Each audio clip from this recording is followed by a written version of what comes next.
You're in the Business Insurance Zone with me, Steve Savant, national financial columnist and money color commentator.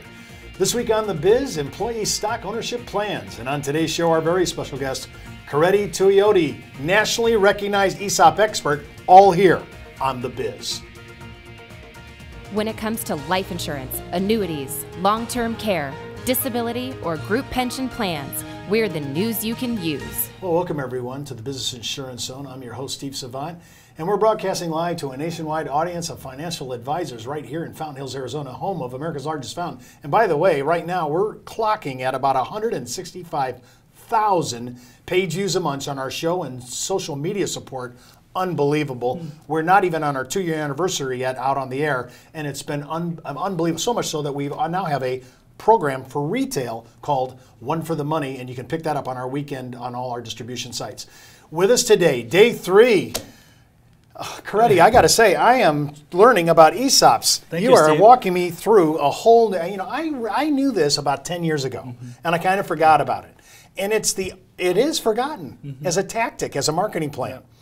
If you're coming into our show right now on a Wednesday, please stop the video, go back and watch Monday and Tuesday's show, because I don't want to lose you on today's show, because we've already talked about things and we're going to walk through some of the mechanics today. So I really want you to really think about it, because we have a chronology to this, and when we do a week series and you come in on Wednesday, you're going to be kind of lost. So if you watch Monday and Tuesday's show first, then come in and watch Wednesday, this is day 3, it'll really help. And Keriti's been walking us through this. I mean, it has some complication to it, but really there's a roadmap to this, and that's part of one of our giveaways.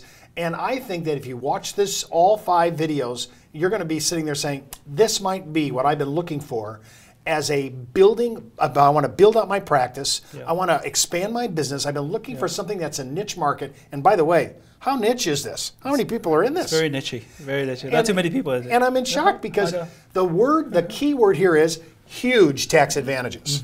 And leverage, and economies of scale, and discounted dollars, all these things we've said, but the tactic itself has a lot of this. And to me, especially after the fiscal cliff, man, this is huge for upper middle class and affluent clients that are really going to need some tax relief, and this is an area to play. And not just that, Steve, I mean, very, very good point. Not just that, many owners are now reaching that point where they are looking into retiring. You know, they have all these years, they built this company. They started out with maybe 2 employees, now they're at 20 employees. And they're looking at some strategies to exit out of their company. What is the best tax advantage way to exit out of their company? And that's, an ESOP could be a possibility. As I mentioned to you, it's another arrow to an advisor's quiver. You know, we all have many arrows. But if you have this concept, you know, in your quiver, I think you can better position yourself to help your clients and also help yourself. Well, when you think about it, ESOPs are a very distinctive issue to lead into a business with. If I'm trying to get into a business person, I'm trying to get in front of a gatekeeper, I'm talking about something that nobody else is talking about. And if we don't place an ESOP, we're still going to be able to default to maybe retirement income, estate planning, or succession planning. But I love this because it is a distinctive entry level where nobody is talking this. And again, I don't want you to feel and disqualify yourself if you say, oh, Steve, it's too complicated. No, never. Keriti will walk you through this. Your first couple cases, you're going to need them. I'm not going to say you're not. You're going to need them. But I want you to use them, because just like we did with Ken Davis with Section 79, you're going to benefit from it and you're going to learn from it. So you need the experts to go with you and mentor with you into this process till you get it. But I love it because it's practice distinctive. And that's what we like about it. We're always trying to find a mantra, a little niche for ourselves. This could be yours. Maybe not, but it could be yours. Let's talk about, now we talked about this yesterday, C and S. Let's do C first. I have $1 million. Walk me through my $1 million problem so I can leverage it. So the company is valued at $1 million as an example. And the only reason we're going low is just to keep the math in our head. That's right. Okay. So with a C, you know, I operate a C corporation. So Steve, you're coming to me and say, okay, let's do a C. Let's look at a C ESOP. So the process is that we want to borrow the money to buy out the owners. And we're borrowing it from who? We're borrowing from a lender, a third-party lender. Okay. So that's it's a loan to loan. So the lender loans the cash to the company, and then of course the company has the financials to qualify for the loan. So again, as we mentioned earlier in one of our interviews, that this is the only qualified plan allowed under the law to borrow money from a third-party lender to purchase the stock of the selling shareholder or the selling owner. So with our $1 million, so let's say that the owner decides, I'm going to sell 30%. So the company borrows $300,000, loans it to the ESOP trust, and then the ESOP trust purchases the 30% stock or for $300,000. We now, the trust now owns 30% of the selling owner's stock for the benefit of the employees, okay? In the meantime, the owner can defer the capital gain on the $300,000 if the owner purchases securities in American companies within the 12-month period after the sale. You've said this a couple times this week now. Domestic only, then. Domestic only stocks, yes. Again, the American government wants to encourage us to invest in American-owned companies. So that's a key. So it's a true American, I feel strategy. like red, white, and blue right now. I feel like waving the flag. So that's the key there. It's got to be invested in American-owned companies, a portfolio of stocks. So here, the owner is interested in diversifying the risk, reducing the risk. So the owner takes the $300,000, reinvests it in domestic stocks, and avoids or defers the payment of the capital gain tax. And then how does the company get paid back? The company gets paid back by the employees, the profits, so the company retires the note. So going forward, as the company maintains its profitability, it makes a contribution to the ESOP trust, and the ESOP trust makes the payment back to the company. That's the loan back to the company. And the employees own the company. And how much do the employees shell out? Nothing. Nothing. To me, this is a huge way to bless people who have been working for you a long time. Listen, after the break, we're going to continue our discussions on how to do current ESOP planning and how to integrate it into your practice. And don't forget to enroll in IULUniversity.com for the best training, education, and sales support when it comes to life insurance for retirement income. You're listening to the insurance industry's #1 resource for products, planning ideas, carrier information, and interviews you can use. When it comes to life insurance, annuities, long-term care, disability, or group pension plans, we're the news you can use. Did you know the average 401k runs out of money just 7 to 8 years into retirement?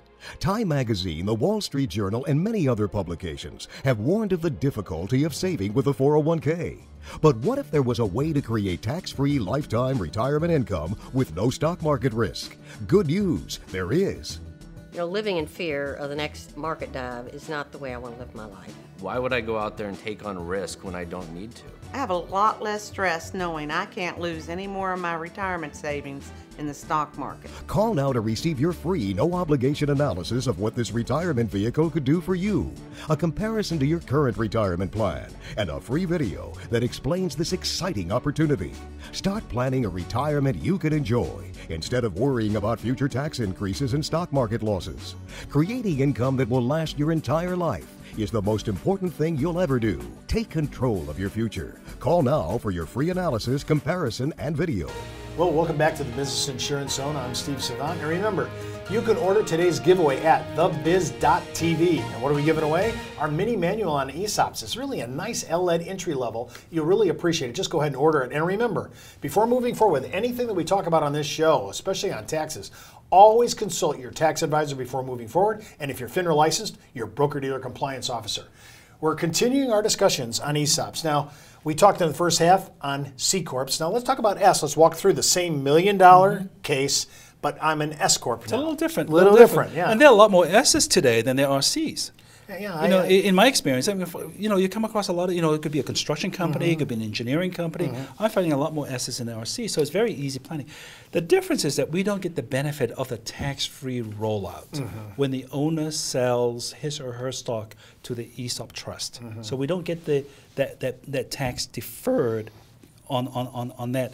But what we have is an opportunity for the company to transform itself into becoming a tax-exempt trust. So literally, the company can go forward and operate as a tax-free entity into perpetuity, really. So the process is like going back to the $1 million. I can sell my entire, the owner can sell my entire $1 million worth of stock to the trust in exchange for a note. So it's similar to the estate planning of selling it to a trust, right, where we get back a note. Again, all the valuation. So the process, I sell my $1 million to the company. I get back a note with interest over time. So there's a term, maybe 10 years. My plan is to retire in 10 years. So I'm going to sell my $1 million stock to the trust. Did I pay any taxes as the employer? I will pay taxes on that. Every year or at the end of the 10th year? No, every year I receive a payment because it's going to be a 10-year term. So every year I'll get a payment from the company. But it's going to be treated as capital gain. So I pay a lower rate than my ordinary. Now, here's the key. Although I'm receiving the payment at a capital gain rate, I still maintain control of the company. That's the key to most owners, is that whether they sell it in the C Corp or an S Corp, as long as there's debt involved, the owner will continue to maintain control. And that's a critical point for them, is that they want to maintain control of the company until their note is retired. So I have this $1 million note. The company is going to pay off my note over a period of time. I'll pay the capital gain on that, and then I can reinvest it in whatever I want to. I can buy real estate, I can buy annuities, or whatever calls for my retirement. But I'm divesting my $1 million into those what you call those baskets, the various baskets, 20 baskets that you mentioned, and I can choose with my financial advisor, with my agent, to reinvest that. But the key is that the company going forward is now tax-free. Now, why does that happen? Why does this recharacterization using an ESOP create tax exemption? You know, this is the only, and this is what I like about this planning, is one of those plans that gets support from both aisles of Congress. You know, the Democrats love the fact that the employees can benefit from it. I totally see that. They That's become huge. owners Huge. going forward. The other side of the aisle gets benefit because the owner's interest is protected. The owner gets the full value for what he or she had developed over the years, you know, starting from nothing to it's worth something that's worth $1 million. So the law allows for them to benefit both ways. Okay, now I'm the employee, I own now. For 10 years, my employer's out. We own it, we love this. How much did it cost the employees? Nothing. Nothing, all right, fair enough. Going forward now, I made a profit. Is my profits exempt because of this? That's a very good question.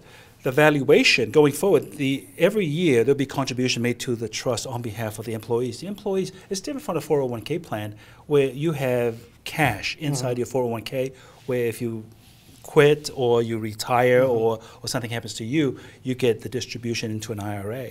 Here, there's still a schedule, but you won't get the benefit, and I don't want to go to the details of it, but the employees get to participate in the value of the company going forward. So for example, today it's sold for $1 million.